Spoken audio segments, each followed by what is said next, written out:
selamat siang. Ketemu lagi dengan saya di mata kuliah akuntansi manajemen. Kali ini kita akan bahas bab 11 ya, tentang keputusan investasi modal. Oke, kita langsung saja masuk ke bahasan pertama. Nah, sebelum kita membahas lebih lanjut, harus tahu dulu ya untuk pengertian dari keputusan investasi modal itu apa. Jadi keputusan investasi modal itu adalah proses yang berkaitan dengan perencanaan, penetapan tujuan dan prioritas, kemudian pengaturan pendanaan, dan penggunaan kriteria tertentu untuk memilih aktiva jangka panjang. Nah, di sini proses pengambilan keputusan investasi modal itu disebut dengan penganggaran modal. Ada dua jenis proyek penganggaran modal. Yang pertama proyek independen, yaitu proyek yang jika diterima atau ditolak tidak akan mempengaruhi arus kas proyek lainnya, jadi dia bersifat independen, jadi tidak ada hubungan antara satu proyek dengan proyek lainnya. Kemudian yang kedua yaitu proyek yang bersifat saling meniadakan, itu proyek yang apabila diterima dia akan menghalangi penerimaan proyek yang lain. Jadi ketika proyek A diambil, otomatis proyek B tidak diambil, atau bersifat sebaliknya.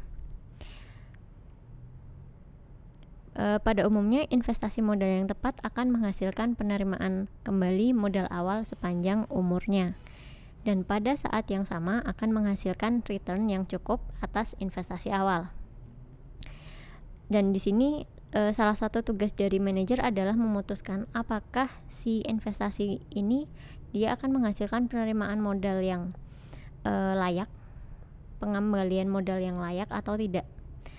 Nah, di sini tugasnya manajer itu dia memilah ya, kira-kira nih nantinya kalau kita perusahaan sudah investasi di situ, apakah nanti modalnya akan kembali dan secepat apa kembalinya. Nah, itu perlu diperhitungkan. Di sini setelah seperti yang disebutkan tadi, pengembalian yang layak itu maksudnya adalah pengembalian yang harus mampu menutup biaya kesempatan atau disebut dengan opportunity cost. Jadi opportunity cost itu adalah biaya yang hilang akibat kita memilih suatu opsi lain. Misalkan karena perusahaan misalkan memilih untuk mengambil investasi, misalkan perusahaan B, maka investasi yang A itu kan tidak diambil. Nah, si investasi yang B itu harus bisa menutup investasi yang tidak diambil perusahaan, yaitu investasi A. Nah, di sini dalam membuat keputusan investasi modal, seorang manajer itu harus mengestimasi jumlah dan waktu arus kas, kemudian menilai risiko investasi dan mempertimbangkan dampak proyek terhadap laba perusahaan. Nah, kali ini di sini ada 4 metode dasar untuk membantu para manajer dalam membuat keputusan menerima atau menolak investasi. Nah, di sini model dasar keputusan investasi modal ini dapat diklasifikasikan ke dalam 2 kategori utama, yaitu model diskonto dan model non diskonto. Yang model diskonto itu dia mempertimbangkan nilai waktu uang, sedangkan yang non diskonto itu mengabaikan nilai waktu uang. Di sini kita mulai dari model non diskonto. Ada periode pengembalian, yaitu payback period. Nah, di sini ada salah satu model non diskonto, yaitu waktu yang dibutuhkan suatu perusahaan untuk memperoleh investasi awalnya kembali. Di sini saya contohkan, misalkan seorang dokter gigi, dia melakukan investasi pada seperangkat alat bor baru seharga 160 juta. Nah, arus kas bersih yang dihasilkan oleh penggunaan alat bor ini sebesar 80 juta per tahun. Nah, di sini periode pengembaliannya yaitu dihitung selama 2 tahun. Nah, dari mana angka 2 tahun itu didapat? Itu rumusnya ada di bawah, yaitu investasi awal dibagi dengan arus kas tahunan. Untuk investasi awalnya sebesar 160 juta, kemudian arus kas tahunannya itu tadi 80 juta, maka 160 juta dibagi 80 juta sama dengan 2. Nah, jika arus kas itu tidak sama jumlahnya, maka periode pengembalian dihitung dengan cara menambahkan arus kas tahunan sampai pada waktu ketika investasi awal diperoleh kembali. Contohnya seperti ini. Ini ada 5 periode, 5 tahun ya, ada 5 periode. Kemudian investasi awalnya sebesar 200 juta. Nah, di sini arus kas tahunannya untuk yang tahun pertama dia 60 juta. Kemudian otomatis dari 200 dikurangi 60 itu masih ada kekurangan, yaitu 140 juta modal yang belum berhasil kembali gitu ya. Kemudian untuk yang tahun kedua itu ada arus kas tahunan 80 juta. Itu masih kurang juga, dia belum bisa menutup investasi awalnya. Kemudian untuk yang tahun ketiga itu kurangnya 60, tapi di tahun ketiga ada arus kas tahunan sebesar 100 juta. Otomatis di tahun ketiga itu investasi awal sudah tertutup atau sudah kembali, sehingga untuk tahun-tahun berikutnya itu sudah merupakan sudah tidak untuk menutup investasi awal.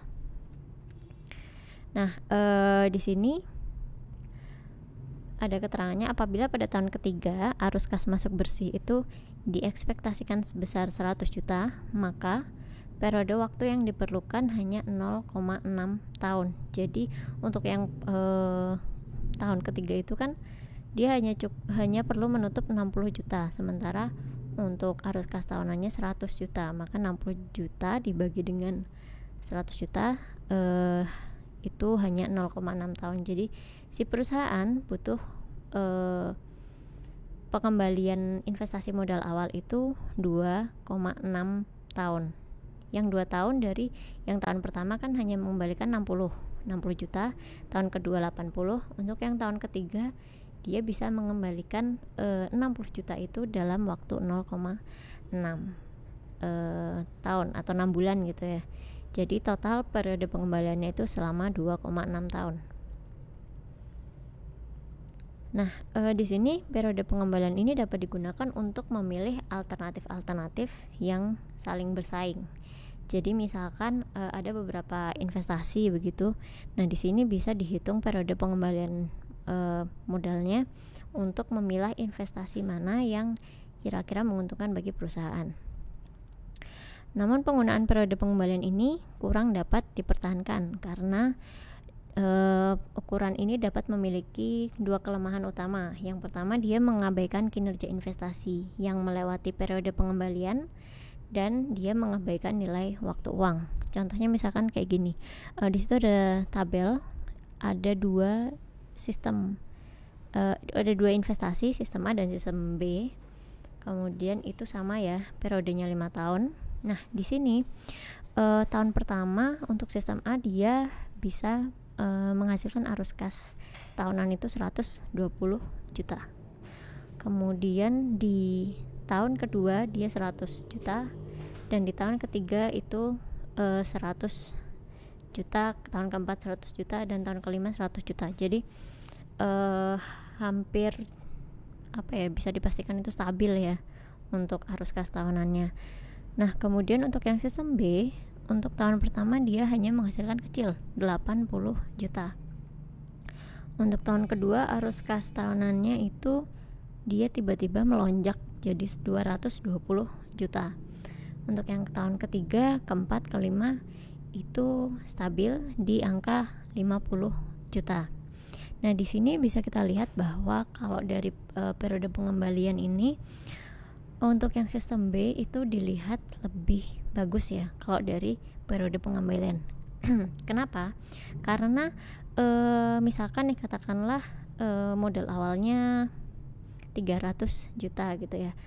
Nah, pada tahun kedua si sistem B ini sudah bisa mengembalikan investasi modal awalnya di tahun kedua.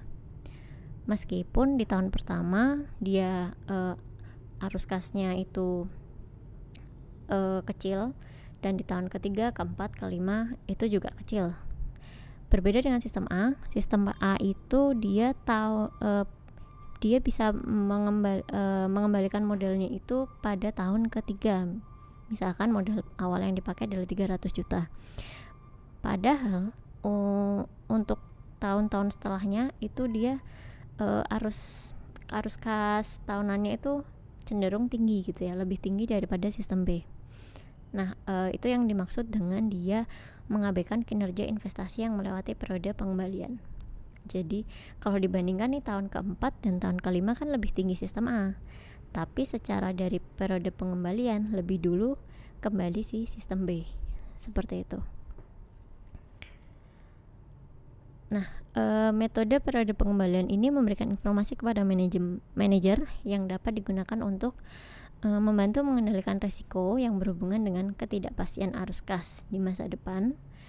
Kemudian dia membantu meminimalkan dampak investasi terhadap masalah likuiditas perusahaan. Jadi di sini perusahaan jadi tahu ya, kapan sih modal itu akan kembali. Kemudian yang ketiga, membantu mengendalikan risiko keuangan, dan yang keempat, membantu mengendalikan pengaruh investasi terhadap ukuran kinerja.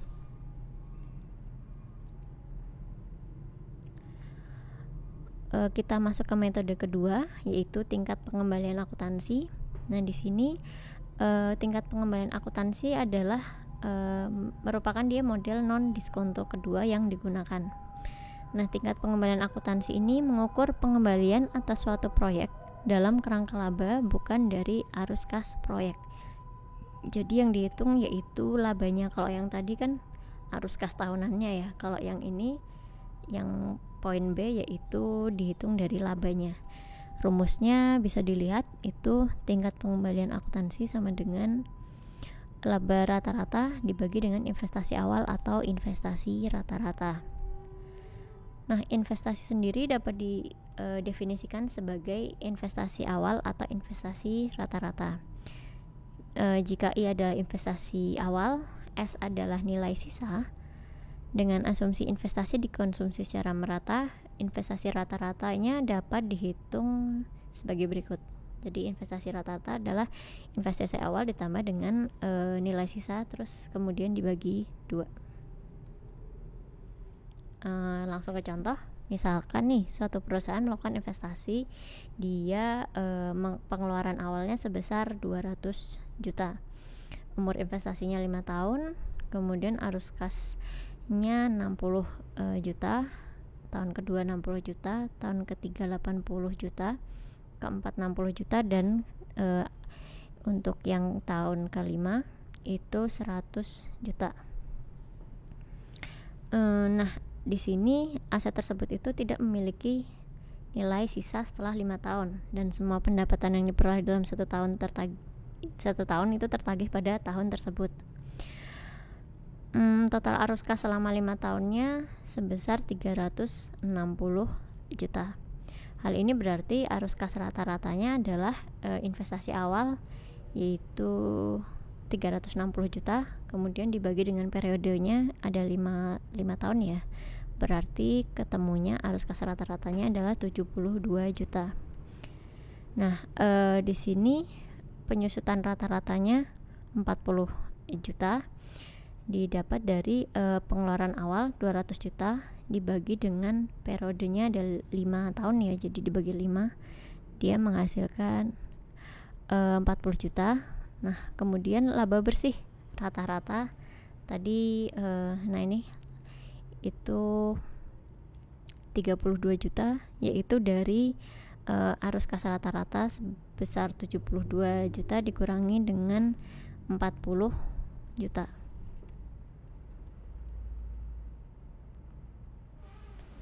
Nah, dengan menggunakan laba bersih rata-rata dan investasi awal, diperoleh tingkat pengembalian akuntansi sebesar 16%. Didapat dari tadi 32 juta laba bersih rata-rata dibagi dengan 200 juta investasi awal atau pengeluaran awal. Nah, jika investasi rata-rata yang digunakan sebagai pengganti investasi awal, maka tingkat pengembalian akuntansinya itu sebesar 32%. didapat dari 32 juta dibagi dengan 100 juta. Selanjutnya kita akan lanjut ke model diskonto. Nah, model diskonto ini mempertimbangkan nilai waktu dari uang sehingga dia memasukkan konsep diskonto arus kas masuk dan arus kas keluar. Dua model diskonto ini yaitu nilai sekarang bersih atau net present value atau bisa disingkat NPV dan tingkat pengembalian internal atau internal rate of return atau IRR. Untuk yang pertama, metode nilai sekarang bersih atau NPV. NPV itu merupakan selisih antara nilai sekarang dan dari arus kas masuk dan arus kas keluar yang berhubungan dengan suatu proyek. Untuk rumusnya seperti ini. Nah, CIF itu adalah arus kas masuk yang diterima dalam periode tertentu. Kemudian COF-nya itu arus kas keluar yang dikeluarkan dalam periode tertentu. Untuk I yaitu tingkat pengembalian yang diperlukan dan T periode waktu. Untuk DF itu faktor diskontonya. NPV digunakan untuk mengukur kinerja atau kelayakan suatu investasi. Jika NPV lebih dari 0, maka investasi tersebut dianggap menguntungkan. Tapi jika NPV-nya sama dengan 0, maka si pengambil keputusan atau si manajer itu bisa ada dua opsi, antara dia memilih menerima atau mengambil investasi itu atau dia mau menolak. Tapi jika NPV-nya kurang dari 0, maka sebaiknya investasi itu ditolak. Nah, contohnya di sini PT Berdan Indah dia mengembangkan komponen baru untuk tablet PC. Nah, manajer pemasaran itu tertarik dengan prospek produk tersebut setelah menyelesaikan satu penelitian pasar secara mendalam yang mengungkapkan pendapatan tahunan diharapkan mencapai 300 juta. Nah, peralatan untuk membuat tablet PC dia membutuhkan biaya 320 juta.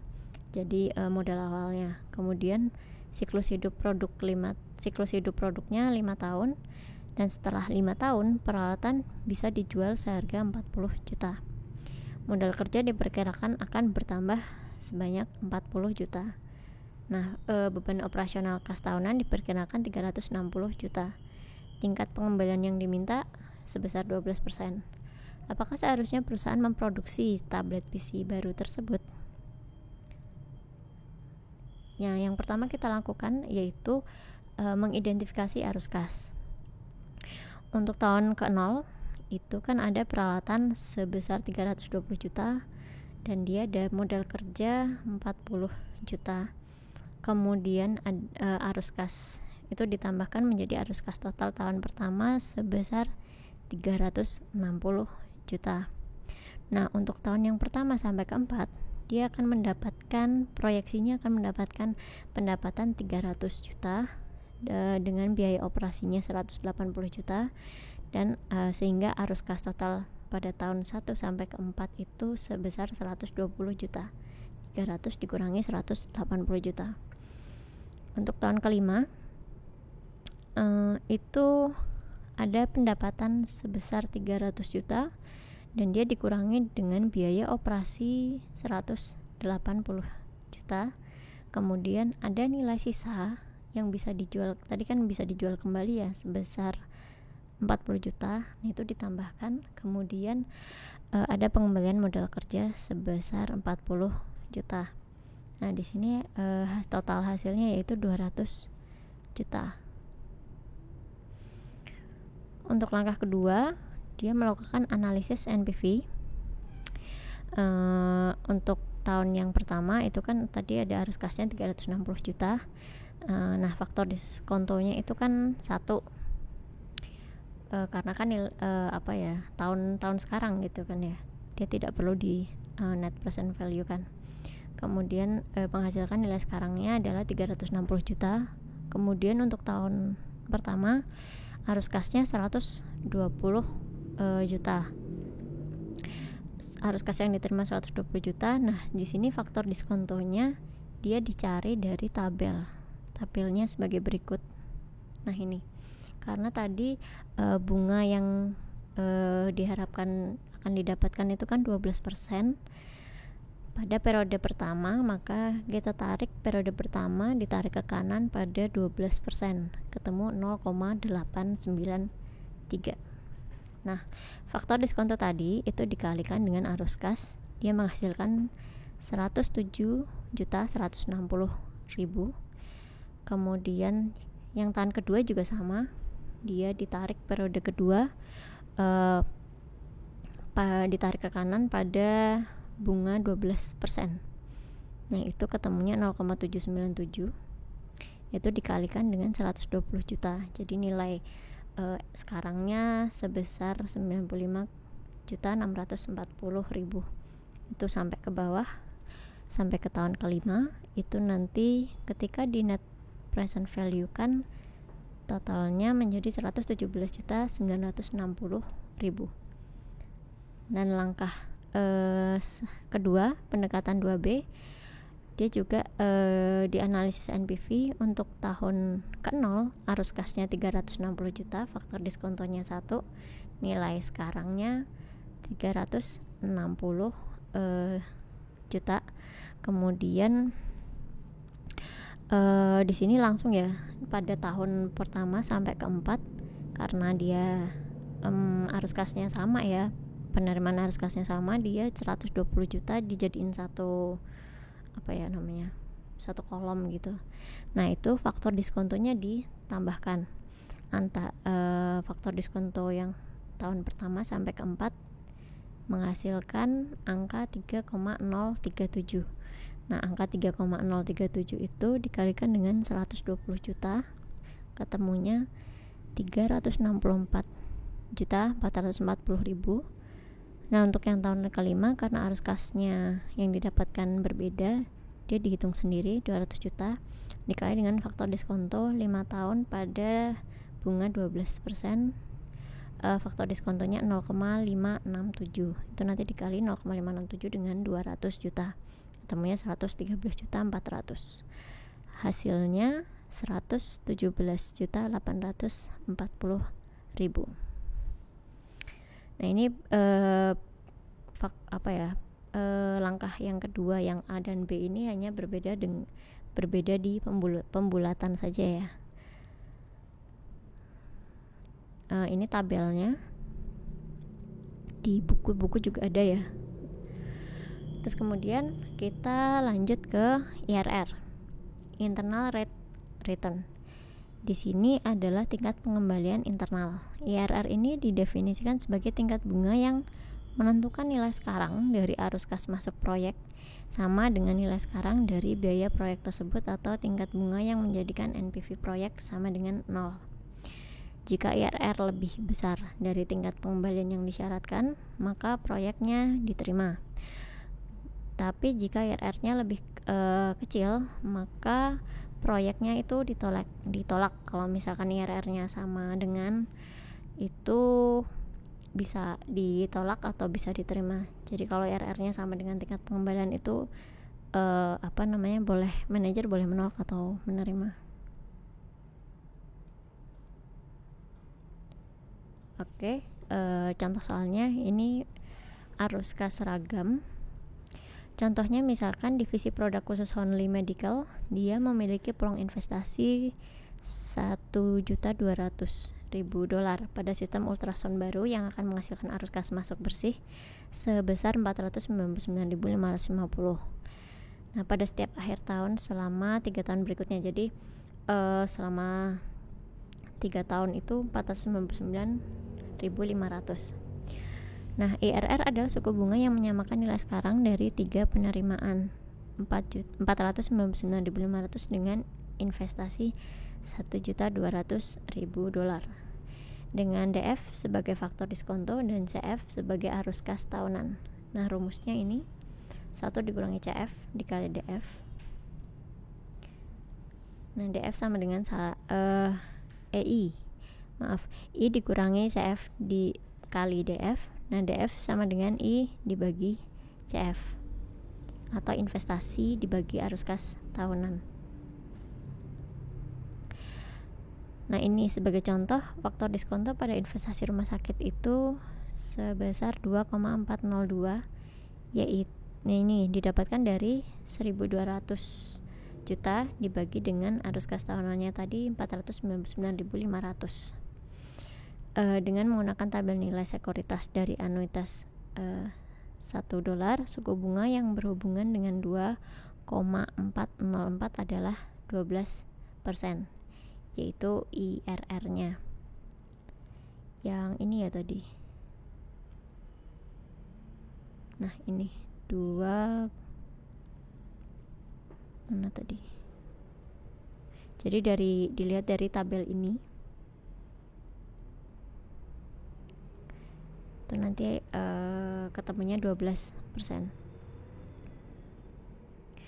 Kemudian yang kedua yaitu arus kas tidak seragam. Itu contohnya misalkan ada investasi $100.000 pada sistem PC, dia menghasilkan penghematan aktivitas administrasi sebesar $6.000 dan $7.200 per tahun selama 2 tahun. Itu kan beda ya. Kalau tadi kan 499.500 itu per selama 3 tahun sama. Nah, kalau ini dia yang pertama 6.000 dan yang kedua 7.200. Nah, IRR-nya adalah suku bunga yang menyamakan nilai sekarang dari kedua arus kas masuk, sama dengan $10.000. Nah, rumusnya di sini. Nah, di sini anggap tebakan suku bunga pertama itu 18%. Jadi kita masukkan 18% ini ke I, yang huruf I itu dengan menggunakan I sama dengan 0,18. Dia setiap $1 itu menghasilkan faktor diskonto 0,847 dan 0,718. Faktor diskonto ini menghasilkan nilai sekarang pada kedua arus kas masuk sebesar ini 10.252. Di sini dia di atasnya 10.000 ya. Nah, kita coba lagi.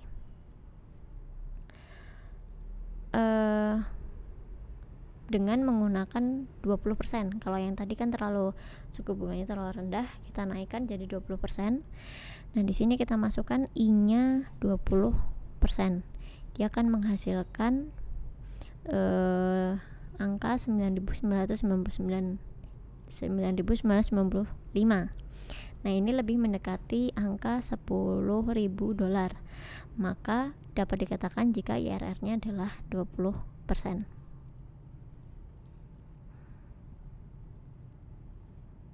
Oke. Nah, kita akan lanjut lagi. Semoga belum pada bosan ya ini ya. Kita akan lanjut lagi ke pasca audit proyek modal. Setelah menghitung-hitung tadi, nah ini ada pasca audit. Pasca audit ini merupakan analisis lebih lanjut terhadap proyek modal segera setelah si proyek ini diimplementasikan. Pasca audit ini membandingkan manfaat aktual dengan biaya operasional yang diestimasi. Pasca audit ini mengevaluasi hasil keseluruhan investasi dan mengusulkan tindakan perbaikan jika diperlukan. Jadi ini seperti evaluasi gitu ya. Kalau misalkan sudah mengambil investasi, tidak serta-merta langsung ya sudah dibiarkan saja sampai dia akhirnya nanti bisa menutup modal atau sampai akhirnya dia selesai. Tapi di sini ada pasca audit proyek modal, yaitu dia dievaluasi lagi apakah manfaat aktualnya ini dengan biaya operasionalnya ini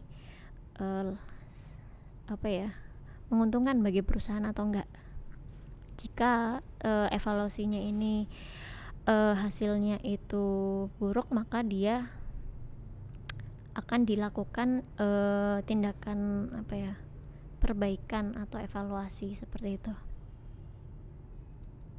Contohnya misalkan ini Hanli Medical Company, dia ilustrasi aplikasi komisi akuisisi modal pada divisi proyek 4 di Hanli Medical memproyeksikan penghematan kas untuk investasi sistem generator RF pada Patri Industri Jarum Suntik. Penghematan diproyeksikan serta analisis NPV dan IRR dilakukan dengan menggunakan penghematan yang diproyeksikan. Berdasarkan analisis tersebut, proyek ini disetujui. Namun bagaimana dengan kinerja investasi tersebut? Masalah apa yang ditemukan? Penyesuaian apa yang diperlukan? Nah, di sini. Jadi si perusahaan telah telah dia melakukan investasi untuk penghematan kas untuk investasi sistem generator RF pada Patri Industri Jarum Suntik. Nah, dia mengevaluasi pilihan investasinya itu dengan pertanyaan nih, kinerja investasinya bagaimana? Apakah ada masalah yang ditemukan? Dan apakah ada hal-hal yang perlu disesuaikan? Nah, seperti itu. Nah, di sini manfaat pasca audit, perusahaan yang melakukan pasca audit terhadap proyek modal ini, dia memperoleh manfaatnya, dia bisa mengevaluasi profitabilitas pasca audit, menjamin sumber daya digunakan secara bijaksana. Yang kedua, dampak terhadap perilaku manajer. Manajer itu melakukan perhitungan atas hasil pengembalian keputusan investasi modal dan cenderung membuat keputusan untuk kepentingan terbaik perusahaan. Jadi seperti dimonitoring seperti itu. Pasca audit ini menyediakan umpan balik kepada manajer yang dapat membantu memperbaiki pengambilan keputusan di masa mendatang. Nah, tapi di sini ada kelemahan dari pasca audit, yaitu biayanya cukup besar meskipun dia memberikan manfaat yang signifikan. Nah, keterbatasannya itu yang pertama, seperti yang saya sebutkan tadi, biayanya cukup besar. Kemudian yang kedua, jika asumsi yang digunakan dalam analisis tidak sesuai dengan perubahan lingkungan operasi, maka keputusan yang dihasilkan tidak dapat dipertanggungjawabkan. Jadi, jika analisisnya salah, maka hasilnya akan juga salah. Oke, masih sedikit lagi ya, mohon bersabar. Ini isinya hitung-hitungan semua. Nah, di sini selanjutnya ada proyek saling eksklusif. Nah, apa sih maksudnya proyek saling eksklusif? Proyek saling eksklusif itu proyek yang, atau disebut proyek yang saling meniadakan tadi ya. Jadi kalau ngambil A berarti yang B tidak diambil gitu. Jadi mereka saling berhubungan. NPV ini dibandingkan dengan IRR. Jadi cara mengevaluasi proyek saling eksklusif ini dengan membandingkan antara NPV dan IRR-nya. Baik NPV maupun IRR dia menghasilkan keputusan yang sama bagi proyek independen. Contohnya, jika NPV-nya lebih besar dari 0, IRR-nya juga lebih besar dari tingkat pengembalian yang diminta, maka kedua model mengisyaratkan keputusan yang tepat. Tapi bagaimana jika misalkan si perusahaan tuh seharusnya cuma memilih salah satu gitu ya. Nah, contohnya seperti ini. Misalkan PT Indra Pasta ini memutuskan memasarkan satu produk mainan yang memungkinkan bagi seseorang pemain untuk memperlihatkan dan mengembangkan pengetahuan geografinya. Dia melihat ketertarikan banyak pelanggan terhadap produk. Nah, perusahaan yakin bahwa produk itu sukses. Departemen pemasaran memilih peta dunia sebagai nama produk mainan tersebut, dan dia dibuat dua desain. Desain B lebih rumit daripada desain A dan memerlukan investasi serta biaya operasi tahunan yang lebih besar, tapi juga akan menghasilkan pendapatan tahunan yang lebih besar. Jadi yang B itu lebih rumit, tapi dia diproyeksikan arus kasnya itu juga akan lebih besar. Nah, proyeksi pendapatan tahunan, biaya tahunan, pengeluaran modal, dan umur proyek untuk setiap desain ini disajikan dalam tabel ini. Itu ada desain A dan desain B. Untuk umur proyeknya sama. Biaya operasi, biaya peralatan, pendapatan kas tahunan berbeda ya. Nah, di sini perusahaan harus memutuskan desain yang akan dipilih, dan asumsinya bahwa biaya modal untuk perusahaan adalah 12%. Untuk desain A, dia memerlukan pengeluaran awal 360 juta, memiliki arus kas masuk tahunan bersih 120 juta. Desain B, dia pengeluaran awalnya sebesar 420 juta, dia arus kas masuk tahunan bersih 140 juta. Berdasarkan informasi di atas, pola arus kas setiap proyek dapat dijelaskan dan NPV-nya dapat dihitung. Nah, berdasarkan analisis NPV, desain B itu lebih menguntungkan yang ditunjukkan dengan nilai NPV yang lebih besar. Oleh karena itu perusahaan di sini harus memilih desain B. Kita lihat.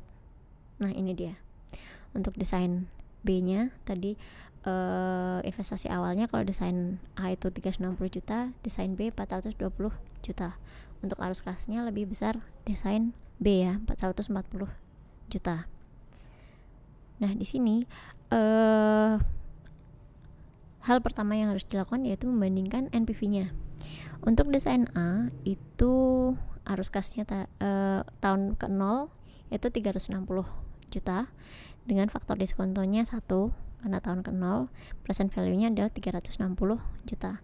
Kemudian untuk tahun 1 sampai ke 5 tadi arus kas per tahunnya 120 juta dan faktor diskontonya setelah digabungkan itu sebesar 3,605 dikalikan menjadi present value-nya 432.600.000. NPV untuk desain A sebesar 72.600.000. Untuk analisis IRR-nya dia sebesar 20%. Didapat dari investasi awal itu dibagi dengan arus kas tahunan 120 juta ketemunya 3.000.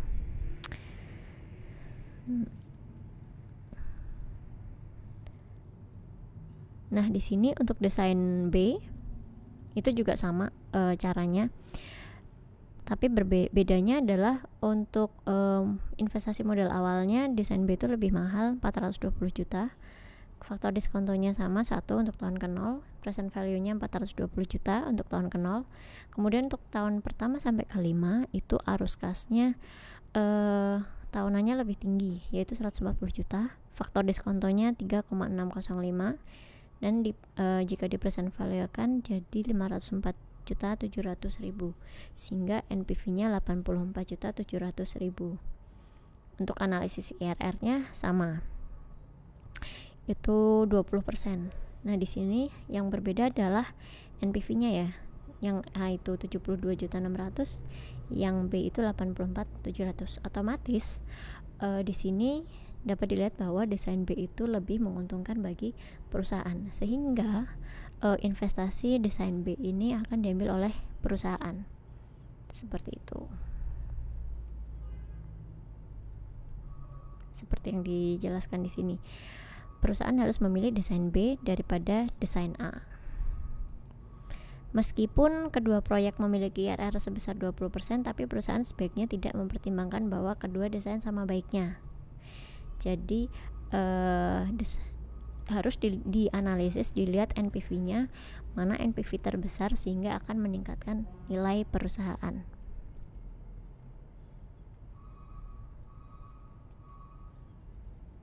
Oke, ini yang terakhir tapi juga penting ya. Jadi investasi modal dan masalah etika. Kalau kita ngomongin tentang akuntansi manajemen dari awal memang sudah saya tekankan pada masalah etika ya. Nah, di sini investasi modal ini juga tidak jauh dari masalah etika.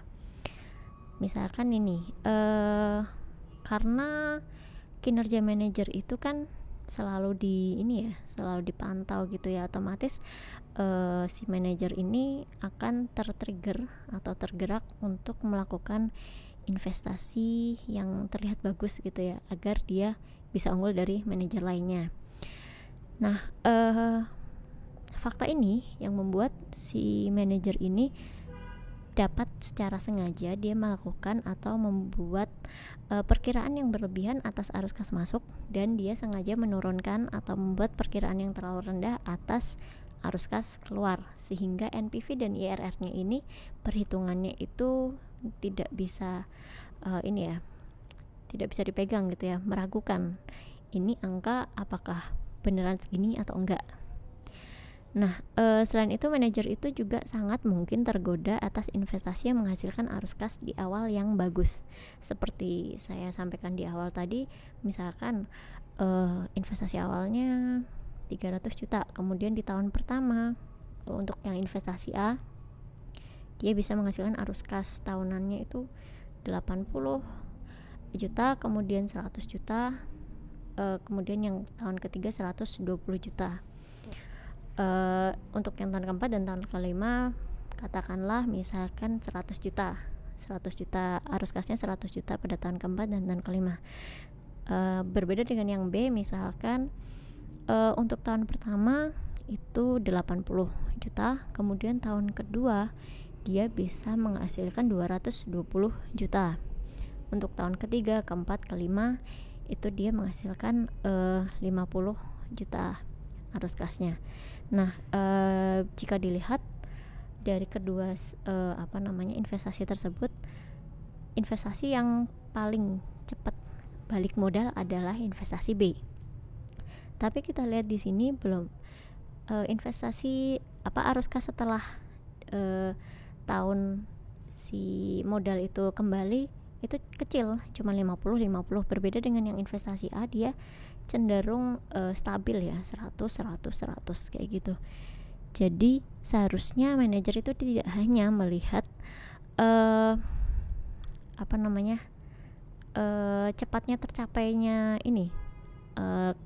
modal itu kembali, tapi dia juga harus melihat periode setelah itu apakah pengembaliannya itu